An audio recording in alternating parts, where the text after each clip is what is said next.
अस्सलाम वालेकुम फ्रेंड्स, कैसे हैं आप। उम्मीद है कि आप सब लोग खैरियत से होंगे और आपको हमारे novel the return of the native की पिछली एपिसोड भी बहुत ज़्यादा पसंद आई होगी और उम्मीद है कि आज वाली एपिसोड भी आप लोगों को बहुत ज़्यादा पसंद आएगी।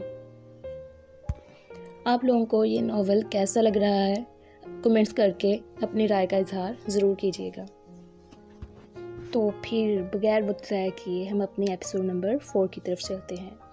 The return of the native episode number 4। जैसा कि पिछली एपिसोड इस बात पर ख़त्म होती है कि यूस्टिशिया चार्ली से उसके सारे कॉस्ट्यूम वगैरह ले लेती है ताकि वो परफॉर्मेंस में हिस्सा ले सके। तो अगले दिन जिन लड़कों ने ड्रामे में हिस्सा लेना था वो अपनी पहली परफॉर्मेंस से पहले यूस्टिशिया के घर इकट्ठे हो जाते हैं। वो हैरान है कि चार्ली अभी तक क्यों नहीं पहुंचा। इसी अवस्था में यूस्टिशिया ड्रामे का लिबास पहनकर नमूदार होती है और अपना तारुफ यूस्टिशिया के कज़न के तौर पर कराती है, जो कि चार्ली की जगह ड्रामे में किरदार अदा करेगा, क्योंकि उसके मुताबिक चार्ली किसी ज़रूरी काम की वजह से आज नहीं आ सकता। तमाम अदाकार मिसेस यूराइट के घर जाने के लिए रवाना होते हैं और जब वो वहाँ पहुँचते हैं तो अंदर से मौसीकी और डांस की आवाज़ें आ रही होती हैं, इसलिए वो थोड़ी देर के लिए बाहर ही इंतज़ार करते हैं। वहाँ पर यूस्टिशिया को ड्रामे के लिबास में कुछ अदाकार लड़के पहचान लेते हैं, लेकिन वो परवाह नहीं करती कि लड़के उसके बारे में क्या कहते होंगे। जब वो सब मिसेस यूराइट के घर के अंदर दाखिल हो जाते हैं तो वो कलीम को देखने के लिए कमरे का जायज़ा लेती है। जब वो कमरे में चारों तरफ नज़रें दौड़ाती है तो उस वक्त थॉमसन वहाँ मौजूद नहीं होती। उसे चिमनी के करीब क्रिश्चियन कैंटल के पास एक नहायत ही खूबसूरत नौजवान बैठा नज़र आता है। यही कलीम है। वो इसकी शक्ल सूरत और देखने के खूबसूरत अंदाज से बहुत खुश होती है। यहाँ पर नावल का मुसन्निफ़ पहली बार कलीम के बारे में तफसील से बताता है, यानी वो एक इंतहाई खूबसूरत जवान है, लेकिन उसके अंदरूनी कशमकश की वजह से उसके चेहरे पर परेशानी की कुछ झलक नज़र आती है। जब ड्रामा ख़त्म हो जाता है तो मिसेस यूराइट और कलीम अदाकारों को खाने पीने की दावत देते हैं, लेकिन यूस्टिशिया इनकार कर देती है क्योंकि कुछ भी खाने के लिए उसे अपना मास्क उतारना होगा। कलीम इस अलहदा बैठे हुए अदाकार यानी यूस्टिशिया को शराब की पेशकश करता है, जो कि वो कबूल कर लेती है। पीने के दौरान में यूस्टिशिया की अपनी ज़ाहरी हालत के बारे में मिले जुले जज्बात होते हैं। कलीम काफ़ी तवज्जो से उसके साथ बातचीत करता है, लेकिन वो लोगों के बीच में इससे मुलाकात पर मुतमईन नहीं है। वो नहीं चाहती कि एक नकली अदाकार के रूप में उसका तारुफ कलीम के साथ हो, बल्कि वो चाहती है कि वो अपनी ज़ाती कशिश की वजह से उससे तन्हाई में मुलाकात करे। यूस्टिशिया के जज्बात के बारे में मुसन्निफ़ कहता है कि वो कलीम से मोहब्बत इसलिए भी करना शुरू हो जाती है कि एक तो वो इस मंजरनामे में सबसे अलग और नुमाया नज़र आता था, और दूसरा ये कि उसने अहद कर लिया था कि वो उससे मोहब्बत करेगी, और सबसे बड़ी वजह यह है कि अब वाइल्ड से उगता जाने के बाद उसे ज़रूरत थी कि वो किसी से मोहब्बत करे। कलीम यूस्टिशिया को गौर से देखता है तो उसे शक हो जाता है कि ये एक लड़की है, ताहम वो उसके बारे में उससे कुछ नहीं पूछता। इसी स्नाह में थॉमसन वहाँ आ जाती है और जब कलीम और थॉमसन इकट्ठे दूसरे कमरे में जाकर बड़ी संजीदगी और तवज्जो से बातचीत करने लगते हैं तो यूस्टिशिया जल जाती है। जब वो कलीम के साथ थॉमसन को देखती है, जो कि हस्बे मामूल बहुत खूबसूरत नज़र आ रही होती है, तो उसे ड्रामे वाला ये लिबास पहने हुए खुद पर गुस्सा आने लगता है।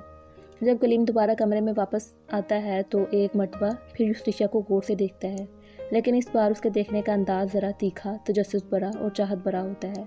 अब वो महसूस करती है कि उसे यहाँ से चले जाना चाहिए, क्योंकि यहाँ पर मज़ीद रुकना उसे अच्छा नहीं लग रहा था। कलीम भी उसके पीछे पीछे चला आता है और बगैर किसी तमहीद के उसे पूछता है कि क्या वो लड़की है। इस पर वो मान जाती है कि वो एक लड़की है और उसने ड्रामे के लिए ये रूप इसलिए धारा था ताकि वो अपनी जहनी सूरत हाल से छुटकारा हासिल कर सके। ताहम वो ना तो उसे अपना नाम बताती है और ना ही ये बताती है कि वो कौन है। जब वो वापसी पर रेनबोरो के पास से गुजरती है तो उसे अचानक याद आता है कि आज रात तो उसने वाइल्ड से मुलाकात करके उसे बताना था कि उसे उसकी मदद की ज़रूरत है या नहीं। उसे मालूम है कि वाइल्ड काफ़ी इंतज़ार करने के बाद वापस लौट गया होगा। अब यूस्टिशिया के लिए सूरत हाल काफ़ी बदल चुकी है। वो खुद को कोसने लगती है कि वो थॉमसन और वाइल्ड के बीच क्यों आई, क्योंकि अगर वाइल्ड और थॉमसन की शादी हो चुकी होती तो उसे ये ख़तरा ना होता कि थॉमसन की शादी कहीं कलीम से ना हो जाए। अगले दिन जब यूस्टिशिया हस्बे मकबूल सैर करने के लिए निकलती है तो उसकी मुलाकात वैन से हो जाती है, जो उसे बताता है कि पिछली रात वाइल्ड रेनबोरो की निचली तरफ उसका बहुत देर तक इंतज़ार करता रहा। अब यूस्टिशिया को शक हो जाता है कि वैन भी दूसरा शख्स हो सकता है जिसके बारे में उसे मालूम हुआ था कि थॉमसन से शादी के लिए एक और उम्मीदवार भी है। जब यूस्टिशिया उसे बताती है कि वो चाहती है कि वाइल्डीव थॉमसन से शादी कर ले तो वो सख्त हैरान रह जाता है। इस सिलसिले में वो वैन को वाइल्डीव के लिए एक रुका भी देती है, ताहम यूस्टिशिया उसे वजह नहीं बताती कि वो वाइल्डीव से शादी क्यों नहीं करना चाहती। दूसरी तरफ वैन यूस्टिशिया को ये बताता है कि वो थॉमसन की खुशी के लिए जो भी हो सका करेगा, ख़ास थॉमसन की खुशी वाइल्डीव के साथ शादी करने में ही क्यों ना हो। उसी रात वैन वाइल्डीव के सराय में जाता है और उसे यूस्टिशिया का रुका देता है, जिसे पढ़कर उसे शदीद सदमा पहुंचता है और सख्त गुस्सा भी आता है कि अब यूस्टिशिया को उसकी ज़रूरत क्यों नहीं रही। तब वाइल्डीव को भी शक हो जाता है कि थॉमसन के लिए दूसरा उम्मीदवार वैन ही हो सकता है, इसलिए वो उसे झूठ मूठ ये कहता है कि मिसेज यूवराइट थॉमसन की शादी वैन से करने पर रजामंद हो गई हैं। वैन हैरानी और खुशी भरे जज्बात लिए तेज़ी से अपनी वैन की तरफ जाता है ताकि वो थॉमसन और मिसेस यूवराइट से मिलने के लिए तैयार होकर जा सके। दूसरी तरफ वाइल्डीव फ़ौरन यूस्टिशिया के पास जाकर उसे शादी करने के लिए कहता है और उसे ये भी बताता है कि थॉमसन के लिए एक और उम्मीदवार भी है जिससे वो शादी करना चाहती है। ये सुनकर यूस्टिशिया भी उसे जवाब दे देती है क्योंकि वो उस मर्द से शादी नहीं करना चाहती जिसे किसी दूसरी लड़की ने ठुकरा दिया हो। अब वाइल्डीव फ़ौरन मिसेस यूवराइट के घर जाता है क्योंकि वो नहीं चाहता कि दोनों लड़कियां उसके हाथ से निकल जाएं। वैन के तैयार होकर आने से पहले ही वाइल्डीव थॉमसन को शादी की पेशकश कर चुका होता है और वो फ़ौरन कबूल कर लेती है। थॉमसन अपनी आंटी को बताती है कि वो परसों इस इलाके के गिरजे में वाइल्डीव से शादी करेगी। वो दोनों इस बात पर मुत्तफिक हो जाती हैं कि जल्द अज जल्द शादी कर लेनी चाहिए क्योंकि कलीम को थॉमसन और वाइल्डीव की नाकाम शादी के बारे में कहीं से इत्तला मिल चुकी थी। कलीम अपने किसी दोस्त से मिलने किसी दूसरे इलाके में गया हुआ था और उसे वहाँ मालूम होता है कि किस तरह वाइल्डीव ने थॉमसन की तौहीन की और वो वहाँ से ख़त लेकर अपनी माँ से इस बारे में पूछता है। जब थॉमसन और मिसेस यूवराइट शादी के बारे में बातें कर रहे होते हैं उस वक्त वैन वहाँ पहुँचता है। जब वो थॉमसन को शादी की पेशकश करता हो तो वो हैरान रह जाती है, लेकिन मिसेस यूवराइट उसे बताती है कि उसने आने में बहुत देर हो गई कर दी और वाइल्डीव यहाँ आकर थॉमसन से अपनी शादी की तारीख मुकर्रर करके जा चुका होता है। अपनी शादी के दिन थॉमसन अपनी ज़ाहरी हालत पर बहुत ध्यान देती है और अपने बालों की 7 लड़ियाँ बनाती है क्योंकि जितना ज़्यादा अहम मौका होता है इस इलाके की औरतें अपने बालों की उतनी ही ज़्यादा लड़ियाँ बनाती हैं। थॉमसन शादी के लिए अकेले ही गिरजा जाना चाहती है जबकि उसकी आंटी उसे अकेला भेजने में हिचकिचाहट महसूस करती है।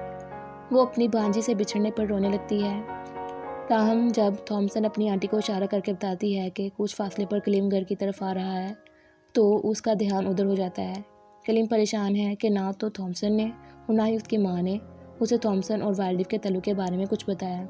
उनकी शादी वाले दिन के बारे में भी उसे कुछ नहीं बताया जाता और जब उसे मालूम होता है कि थॉमसन और वाइल्डीव शादी के लिए गिरजे गए हुए हैं तो वो मुबारकबाद देने के लिए वहीं जाने का फ़ैसला करता है। उसे ये जानकर बहुत अफसोस होता है कि थॉमसन की शादी के मौका पर उसके घर वालों में से कोई भी थॉमसन के पास मौजूद नहीं है। अभी वो रास्ते में ही होता है कि वैन उसे रोक लेता है और बताता है कि थॉमसन और वाइल्डीव की शादी हो चुकी है क्योंकि वो खुद उनकी शादी के मौका पर वहाँ मौजूद था। मिसेस यूवराइट ये जानकर हैरान रह जाती हैं कि यूस्टिशिया ने उन दोनों की शादी में कोई फसाद नहीं डाला। जब कलीम पूछता है कि ये यूस्टिशिया कौन है तो मिसेस यूवराइट बताती हैं कि वुडमाउथ से आई हुई है और एक जवान लड़की है और इस हीथ के रहने वाले बहुत से लोगों का ख्याल है कि वो एक चुड़ैल है। वैन उन्हें ये बताता है कि यूस्टिशिया ने ही उन दोनों की शादी कराने में काफ़ी मदद की थी। इत्तेफाक से यूस्टिशिया गिरजे के पास से गुजर रही थी जब उस जोड़े को एक गवाह की ज़रूरत थी और उसने उनकी शादी में गवाही डाली थी। यूस्टिशिया इन दोनों की शादी हो जाने से बहुत मुतमईन है क्योंकि अब उसकी कलीम से शादी के दरमियान थॉमसन कांटा बाकी नहीं रहा और वो वाइल्डीव को तन्हाई में कहती है कि उसकी थॉमसन के साथ जोड़ी बहुत अच्छी रहेगी। तो फ्रेंड्स, हमारी आज की एपिसोड यहीं पर ख़त्म होती है और अच्छी और अगली एपिसोड देखने के लिए मेरे चैनल को सब्सक्राइब करना मत भूलिएगा और अगली एपिसोड का वेट कीजिएगा। अल्लाह हाफिज़।